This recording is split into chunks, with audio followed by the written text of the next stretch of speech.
ॐ भूर्भुवस्वः तत्सवितुर्वरेण्यं भर्गो देवस्य धीमहि धियो यो नः प्रचोदयात्। उस प्राण स्वरूप दुखनाशक सुख स्वरूप श्रेष्ठ तेजस्वी पापनाशक देव स्वरूप परमात्मा को हम अपनी अंतरात्मा में धारण करें। वह परमात्मा हमारी बुद्धि को सतमार्ग की ओर प्रेरित करे। भाइयों बहनों, जय श्री राम, जय गुरुदेव, जय मां आदिशक्ति। आप सभी आत्मीय परिवारजनों की साधना से संबंधित एवं आत्मज्ञान से संबंधित जिज्ञासाओं का समाधान करते हुए मैं आज एक बेहद महत्वपूर्ण जिज्ञासा को सम्मिलित कर रहा हूं। गोरख वाणी एवं गोरख योग ग्रंथ की व्याख्या करते हुए कुछ दिन पूर्व ही एक लेख आपके अपने YouTube चैनल पर डाला गया था। उस पर लिखते हुए हमने भावाभिव्यक्ति दी थी कि इस स्थिति पर पहुंचने पर नर नारायण बन जाता है।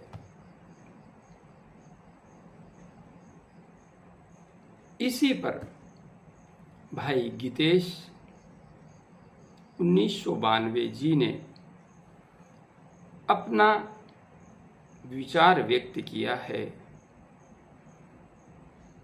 आप बन गए क्या नर से नारायण, और नहीं बने तो कब तक बन जाएंगे। बहुत अच्छी जिज्ञासा है। इसे आक्षेप कह सकते हैं, किंतु आक्षेप नहीं। सनातन धर्म में तर्क को बड़ा महत्व दिया गया है और वर्तमान में सनातन धर्म की यही सबसे बड़ी विडंबना हो गई है कि यहाँ पर तर्क को कोई स्थान नहीं दिया जाता। जब कोई व्यक्ति तर्क करता है तो उसे नास्तिक कहकर दबा दिया जाता है। भाई गीतेश जी ने जो लिखा, हो सकता है वही विचार कई साधकों के हो, क्योंकि ऐसी बातें गले नहीं उतरती, और गले नहीं उतरती इसके पीछे पर्याप्त कारण होता है। किंतु गुरुओं का सम्मान रखते हुए शिष्य एवं साधक अपने भावों को अभिव्यक्ति नहीं दे पाते, और यदि देते भी हैं तो उत्तर नहीं होता, दबाने का भाव होता है। तो आपने जो पूछा है, क्या आप बन गए हैं नर से नारायण, और नहीं बने तो कब तक बन जाएंगे? बहुत बड़ा प्रश्न है, लेकिन मैं आपको समझाता हूं। देखिए, यह संपूर्ण ब्रह्मांड एक विज्ञान से चल रहा है, और वह विज्ञान उस सच्चिदानंद ब्रह्म द्वारा संचालित है। उस सतचित आनंद अस्तित्व के अस्तित्व में विद्यमान होने की वजह से यह सब ब्रह्मांड चल रहा है। इस ब्रह्मांड में गति मां आदि शक्ति उत्पन्न करती है, उस सदाशिव परब्रह्म परमात्मा परम पुरुष की उपस्थिति में। किंतु कहते हैं कि आत्मा परमात्मा का ही अंश है,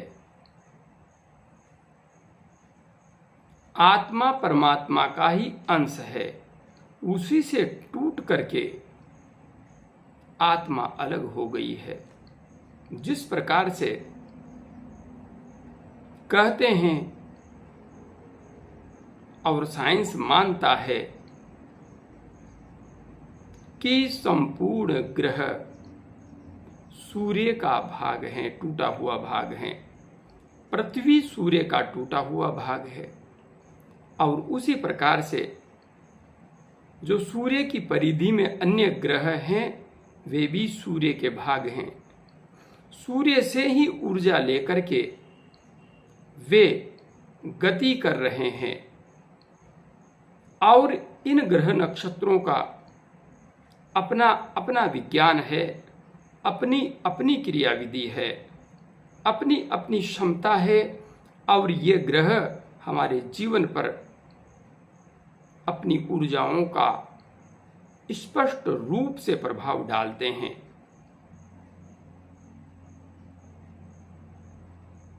निकले सूर्य से हैं, लेकिन अपना अलग अस्तित्व है, किंतु फिर भी अलग होने के बाद भी ऊर्जा मूलतः सूर्य से ही प्राप्त हो रही है। इसी प्रकार से हम एक अलग इकाई हैं, लेकिन मूलतः परमात्मा से ही निकले हैं। हमारी आत्मा उसी परमात्मा का अंश है, लेकिन हमारी आत्मा जीवात्मा बन गई है। हम नारायण से नर बन गए हैं। कैसे बन गए, क्यों बन गए? जैसे ही आत्मा में कुछ जुड़ जाता है, कुछ चिपक जाता है, कुछ आ जाता है, तो वह अपने वास्तविक स्वरूप को भूल जाती है। ऐसा क्या है जो उसे अपने वास्तविक स्वरूप को भुला देने की सामर्थ्य रखता है? वह है काम, क्रोध, लोभ, मोह, दंभ, दुर्भाव, द्वेष, पाखंड, झूठ, जन्म मृत्यु का भय। त्रिगुणात्मक इस प्रकृति के मां आदि शक्ति के क्षेत्र में जैसे ही आत्म तत्व प्रविष्ट होता है, उससे ये विकार चिपक जाते हैं, और जैसे ही उससे ये विकार चिपकते हैं, वह अपने वास्तविक अस्तित्व को, आत्मा अपने वास्तविक अस्तित्व को भूल जाता है। वह अपने आप को शरीर समझने लगता है। वह इस शरीर को ही अपना वास्तविक वजूद समझने लगता है, और इस शरीर के हित में जो कुछ है उसे ही अपना हित समझने लगता है। किंतु होता क्या है? जब किसी संत महात्मा की शरण में कोई मनुष्य आता है, नर आता है, और वह उनके मार्गदर्शन के अनुसार जिन्होंने उस पथ को जान लिया है, आगे बढ़ने की ओर कदम बढ़ाता है और चलता है उस मार्ग पर, जिसे आदि शक्ति का मार्ग कहते हैं, ध्यान का मार्ग कहते हैं, ज्ञान का मार्ग कहते हैं, विज्ञान का मार्ग कहते हैं। तो उसके अस्तित्व पर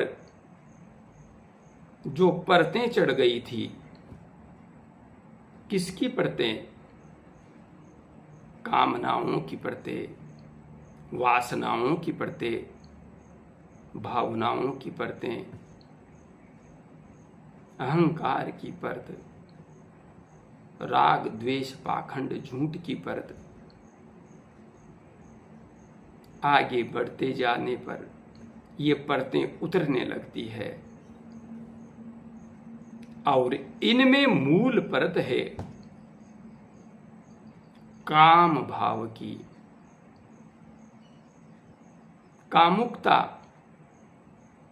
मूल परत है, यही मूलाधार है। यहीं से मूल रूपांतरण प्रारंभ होता है, क्योंकि जब तक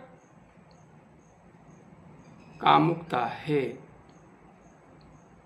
तब तक हमें प्रकृति चाहिए, संसार का सानिध्य चाहिए।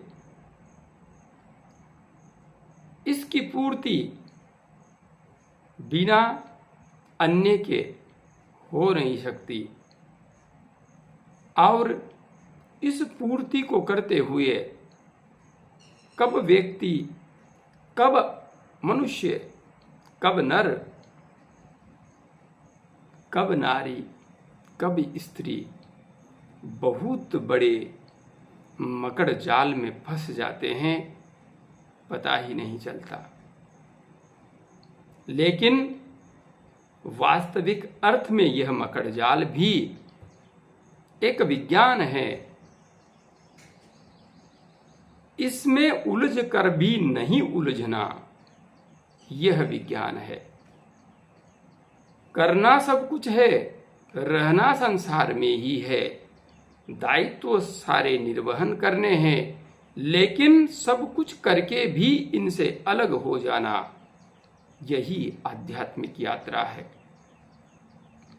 तो साधक सद्गुरु के शरणागत होकर जब मां आदि शक्ति के पथ पर आगे बढ़ता है, तो उसके अंतस्थ से ये आवरण उतरने लगते हैं। काम का, क्रोध का, लोभ का, मोह का, दंभ का, दुर्भाव का, द्वेष का, पाखंड का, झूठ का। इन सब का सहारा व्यक्ति क्यों लेता है? क्योंकि उसे सांसारिक महत्वाकांक्षाएं ही सब कुछ दिखाई दे रही होती है। वैसे सामान्यतया हमारी आवश्यकताएं ये हैं ही कितनी, बहुत कम आवश्यकताएं हैं, लेकिन हम हमारे लिए नहीं, हम इस संसार के लिए, हम जीने के लिए नहीं, बल्कि दिखाने के लिए बहुत कुछ एकत्रित करने पर टिक गए हैं। इसलिए हमें संसार में रहते हुए इन सभी विकारों का प्रयोग करना पड़ता है। लेकिन जैसे ही साधक मां आदि शक्ति के पथ पर बढ़ता है, उसे स्पष्ट रूप से पता लगने लगता है कि यह सब मेरा लक्ष्य नहीं है, यह सब मेरा वास्तविक सत्य नहीं है। मैं जिन वस्तुओं के पीछे भाग रहा हूं, वे वस्तुएं मेरा लक्ष्य नहीं है। मैं जहाँ से आया हूँ वहाँ तो आनंद का सागर है, अथाह सागर। मैं इन विकारों का पुतला नहीं, मैं इन विकारों से रहित सच्चिदानंद तत्व हूँ। और यहीं से साधक की वास्तविक यात्रा प्रारंभ होती है। उसके अस्तित्व से विकार छटने लगते हैं और जब उसकी चेतना सहस्रार चक्र तक पहुंच जाती है और विकारों का विगलन वास्तविक रूप में हो जाता है, तब वह एक बूंद से सागर बन जाता है। तब वह बूंद जो परमात्मा से अलग हो गई थी, विकारों की आगोश में आ गई थी, विकारों में जकड़ गई थी, वह आत्मा जो जीवात्मा बन गई थी, अब फिर से परम आत्मा बन जाती है, विशुद्ध आत्मा बन जाती है। यही यात्रा नर से नारायण बनने की है। हाँ, यहां पर मैं व्यक्तिगत अनुभव से स्पष्ट रूप से कहना चाहूंगा, क्योंकि प्रश्न बड़ा है, गंभीर है। हमारे ऋषि मुनियों ने अध्यात्म जगत के विशिष्ट रहस्यों को खोलने से मना किया है, लेकिन सनातन धर्म की एकता, अखंडता एवं महानता को स्थापित करने के कर्म में मुझे कहना पड़ेगा, आप जैसे जैसे अपने विकारों से मुक्त होते हैं, वैसे वैसे आपकी संकल्प शक्ति बढ़ती जाती है और संसार में रहते हुए जिन महत्वाकांक्षाओं के लिए आप आज भाग दौड़ मचा रहे हैं, वे महत्वाकांक्षाएं आपके विकारों को छोड़ने मात्र से, अपने अस्तित्व के साथ ठहरने मात्र से अपने आप आपके पीछे भागने लगती है। जिस धन के पीछे आप भाग रहे हो, आप अपने अस्तित्व में उतर के देखो, वह धन आपके पीछे भागने लगेगा। ऐसा कोई लक्ष्य नहीं है संसार का जो अपने अस्तित्व में ठहरने पर, अपने अंदर वैक्यूम उत्पन्न करने पर आपके पीछे नहीं भागेगा। यह स्पष्ट है, स्पष्ट।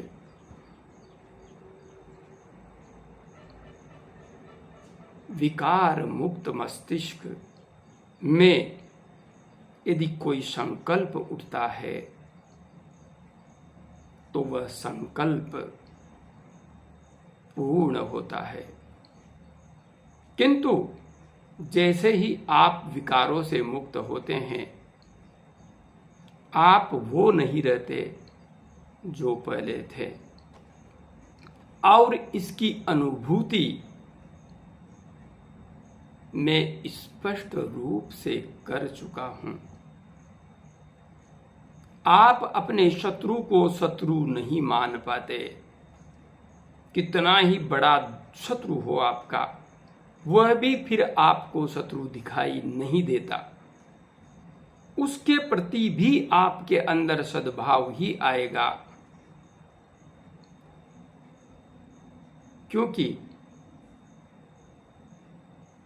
या तो आप वहां पहुंचोगे नहीं, और पहुंचोगे तो आप जो हो वो रहोगे नहीं।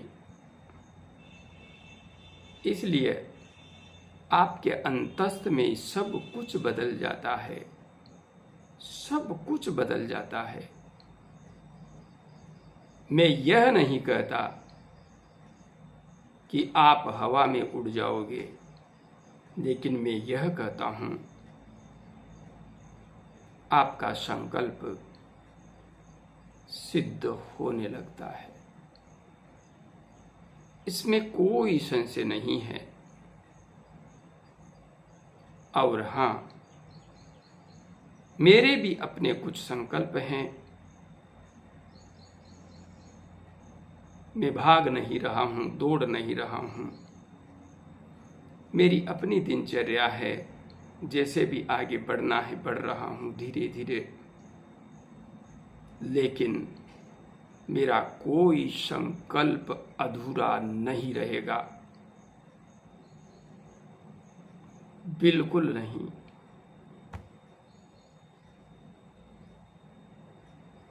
संकल्प बहुत बड़े हैं, लेकिन निश्चित रूप से पूरे होंगे। हां, व्यक्तिगत संकल्प आ ही नहीं पाते। मानव मात्र के हित में, प्राणी मात्र के हित में ही संकल्प आते हैं। उन्हीं के लिए हमारी आत्मा से प्रेरणा आती है। इसलिए नर से नारायण बनने की प्रक्रिया यही है। आप गुजरेंगे, पता लग जाएगा। हां, मैं आपको मेरे संकल्प बता देता हूं, क्योंकि आपने प्रश्न ऐसा पूछा है। मेरा व्यक्तिगत संकल्प तो यह है कि जब मैं साधना करने लगा और जैसे ही मैं थोड़ा अंतस्थ में उतरा, मैंने सोचा कि कुछ भाई बहन जुड़ने लगे हैं, एक छोटा मोटा आश्रम बन जाना चाहिए, जहां पर कुछ जगह मिल जाए, छोटी हो, छोटा मोटा बन जाए। मैंने सोचा नहीं, उससे कई गुना अधिक बड़ा स्थान, वह भी बहुत अच्छी लोकेशन में,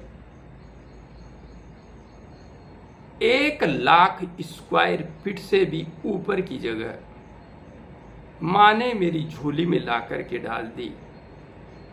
मैं कल्पना भी नहीं कर सकता था किस तरीके से व्यवस्था हुई सब चीजों की। फिर मैं सोच भी नहीं सकता था कि यहाँ पर बिल्डिंग भी खड़ी हो जाएगी इतनी जल्दी। वह भी खड़ी हो गई।